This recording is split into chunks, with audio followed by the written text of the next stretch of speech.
दोस्तों मारी गुज्जूनी मौज चैनल में आपનું સ્વાગત છે। આજના વિડિયોમાં આપણે વાત કરવા જઈ રહ્યા છીએ કે ફાઇનલી શું ગુડ ન્યૂઝ આવી ગયા। જુઓ તો ખરા કે બધા જ લોકો હોસ્પિટલે બેબી બોય કે બેબી ગર્લ ફાઇનલી સુખનો સૂરજ ઉગી ગયો। ગુડ ન્યૂઝ કોને આપ્યા અને કેવા છે ગુડ ન્યૂઝ, તમે આ ગુડ ન્યૂઝ સાંભળ્યા કે નહીં દોસ્તો, એ બધી જ માહિતી મળશે તમને મારા આ વિડીયોમાં। આજે તો કાજલબેની ભાઈ દિવ્યાંશ સાથે પ્રેન્ક કરી લીધો। પ્રેન્ક કરતા દિવ્યાંશ તો રડવા લાગ્યો। અચાનક તમે એવું તો શું કર્યું, આ બધા જ પ્રશ્નોની માહિતી તમને મારા આ વિડીયોમાં મળી રહેશે। મારી ચેનલ પર નવા હોય તો ચેનલને ફટાફટ લાઈક શેર અને સબસ્ક્રાઇબ કરી દો।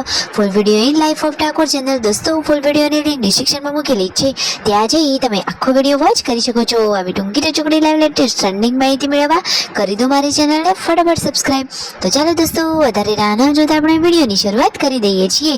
તો જુઓ દોસ્તો, તમે વિડીયોમાં લાઈવ જોઈ રહ્યા છો કે સંજયભાઈ, રાકેશભાઈ અને રણજીતભાઈ પહોંચી ગયા છે મોલમાં શોપિંગ કરવા માટે। તેમને પોતાની થોડી ઘણી શોપિંગ એવી બાકી હતી, તો શોપિંગ માટે ત્રણેય ભાઈઓ ત્યાં પહોંચી ગયા છે અને પછી રિટર્ન લીધા હતા થોડાક ફ્રૂટ ને બધું ખાવા માટે। તો જુઓ, સંજયભાઈએ તો ગાડીમાં જ કેરી ખાવાનું ચાલુ કરી દીધું છે। ફાઇનલી હવે બધા જ લોકો જઈ રહ્યા છે ડાયરેક્ટ હોસ્પિટલે। ઘરેથી કોલ આવે છે તો હવે ગુડ ન્યૂઝ એકદમ નજીક જ છે। તો દોસ્તો, તમારે ગુડ ન્યૂઝ જાણવા છે, બેબી બોય છે કે બેબી ગર્લ, શું હાલત છે, એ બધી જ માહિતી તમને આ વિડીયોમાં જાણવા મળી રહેશે। કાજલબેની બા અહીંયા ઘરે જુઓ સરસ મજાના ચણાના લોટમાંથી આ રીતે નાના નાના લડ્ડુ બનાવી મંચુરિયન ટાઈપનું શાક બનાવી રહ્યા છે। જોતા જ મોઢામાં પાણી આવી જાય એટલું સરસ મજાનું ટેસ્ટી એન્ડ ચટાકેદાર શાક બની રહ્યું છે। તમે જુઓ તો ખરા કે કાજલબેની બા તો શાકના વઘારમાં એક્સપર્ટ છે। તો ફાઇનલી હવે પહોંચી ગયા છે હોસ્પિટલે। તો દોસ્તો, જે ઘડીનો ઘણા દિવસથી ઇંતજાર હતો એ હવે ખત્મ થયો અને એ શુભ ઘડી હવે આવી ગઈ છે અને ફાઇનલી હવે સુખનો સૂરજ ઉગી ગયો છે। બધા જ લોકો હોસ્પિટલે પહોંચી ગયા છે અને આ રહ્યા એ કે જેમને આ બેબી થયું છે। એટલે કે તમને ખબર છે શું સંજયભાઈએ હાથમાં લીધું તો એ પૂનમ ભાભી છે? અરે ના દોસ્તો, હું તમને સત્ય અને સચોટ માહિતી આપું છું કે આ પૂનમ ભાભી નથી, આ તો છે તખાભાઈએ ગુડ ન્યૂઝ આપી છે।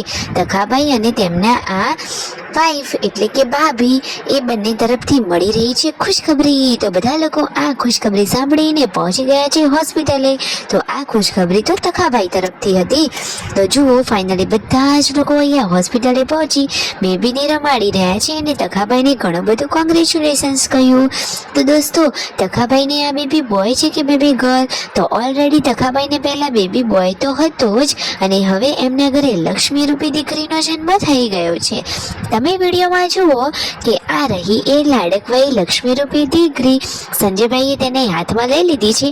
પહેલા તો એક નજરે જોતા બધાને એવું જ લાગ્યું હતું કે ફાઇનલી પૂનમ ભાભીએ ગુડ ન્યૂઝ આપી દીધા છે અને લક્ષ્મી રૂપી દીકરી આવી। પરંતુ દોસ્તો, આ તો હોસ્પિટલમાં ગયા અને પછી જ ખબર પડી કે આ ખુશખબરી તો તખાભાઈ તરફથી હતી। તખાભાઈએ જુઓ બધાને મોં મીઠું કરાવ્યું, સરસ મજાની ટેસ્ટી એન્ડ સ્વીટ જલેબી ખવડાવીને બધા જ લોકો રાજીના રેડ થઈ ગયા છે।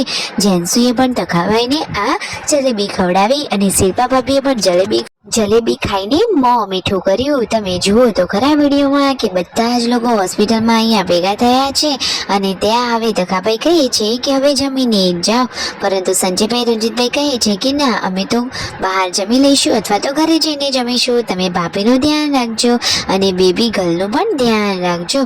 તો ફાઇનલી બધા લોકો થોડા કન્ફ્યુઝ હતા કે ખુશખબરી પૂનમ ભાભીની હતી કે કોની।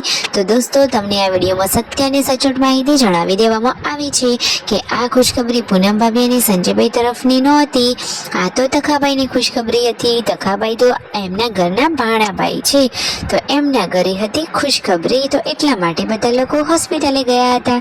રસ્તામાં બધા લોકોએ જુઓ ઠંડા પીણા કર્યા, કોઈએ આઈસ્ક્રીમ તો કોઈએ લચ્છી તો કોઈએ સરસ મજાનો આઈસ્ક્રીમ કોન ખાધો। આ રીતે સરસ મજાનો આખા દિવસનો સમય વિતાવ્યો અને પછી જુઓ વિયુ જેન્સુ તો છે સંજયભાઈની સાથે। ફાઇનલી હવે બધા લોકો ગાડીમાં બેસવા માટે આવી પહોંચ્યા છે। આ રહી આ થાર ગાડી। તો દોસ્તો, તમને આ વિડીયોમાં સત્ય અને સચોટ માહિતી મળી ગઈ કે નહીં? અને ફાઇનલી હવે ઘરે આવ્યા અને કાજલબેન એવા જોવા ના મળ્યા તો દિવ્યાંશ તો ગભરાઈ જ ગયો, કહે છે કે ક્યાં છે મારી મમ્મી? તો કાજલબેને તો એની સાથે કરી લીધો હતો પ્રેન્ક કે તારી મમ્મી તો જઈ છે ગાંધીનગર, તારા દાદીને આવ્યા હતા તો જતી રહી। એટલામાં તો દિવ્યાંશ તો જોરથી રડવા લાગ્યો। પછી જ્યારે કાજલબેની બા આવ્યા અને એમને ભેટી પડ્યો ત્યારે જ એને શાંતિ થઈ. જુઓ, લાડકવાયો દિવ્યાંશ તેની માતાને મમતાને કેટલો પ્રેમ કરે છે. હંમેશા દિવ્યાંશ ભાણાભાઈ અને કાજલબેની બા આમ જ ખુશ રહે. વાત સાચી લાગી હોય તો કરી તો લાઈક, શેર એન્ડ સબસ્ક્રાઇબ.